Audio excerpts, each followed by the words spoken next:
जहां ये एक कंफ्यूजन जनाब डिप्टी स्पीकर साहब फैलाई जाती है कि पाकिस्तान में जो तालिबान को वापस लाया गया वो इमरान खान साहब के हुक्म से हमारी हुकूमत में हुआ था और उस पर हम पे तनकीद का सामना हमें करना पड़ता है। फैक्ट्स क्लियर कर दें, 2021 में एक मीटिंग हुई थी जनाब वज़ीर आज़म इमरान खान साहब के नीचे, जो उस वक्त के defence minister, information minister, interior minister, foreign minister, army chief, DGI, मुख्तलिफ ओहदेदार, मैं भी उसका हिस्सा था।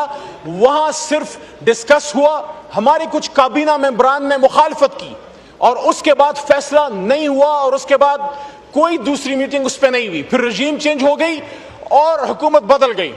शहबाज शरीफ साहब वज़ीर आज़म बन गए, डिफेंस मिनिस्टर साहब तशरीफ फरमा है, फॉरेन मिनिस्टर बिलावल साहब थे।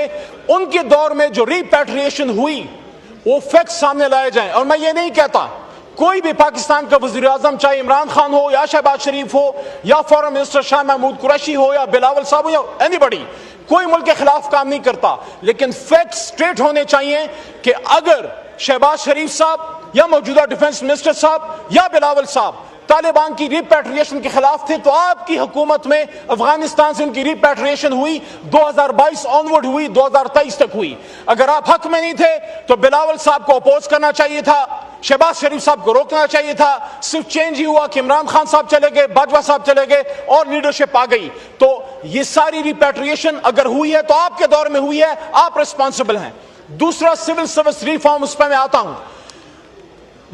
1948 अप्रैल में जनाब कायद आज़म ने पेशावर में स्पीच करते हुए सिविल सर्वेंट्स को कहा, और ये तमाम सिविल सर्वेंट्स मुझे सुन रहे हैं, उन्होंने कहा कि you are servants of the state, you are servants of the people, you are not suppose to take political pressures. और ये कहा कि governments come and governments go, prime minister come and prime ministers go, governments come and governments fall, minister comes and minister go. You are not supposed to take their dictation, you have to act according to constitution. क्या इस मुल्क में इस वक्त constitution के मुताबिक सारा कुछ हो रहा है? क्या सिविल सर्वेंट्स आईन के मुताबिक अपनी ड्यूटियां कर रहे हैं या पॉलिटिकल प्रेशर ले रहे हैं?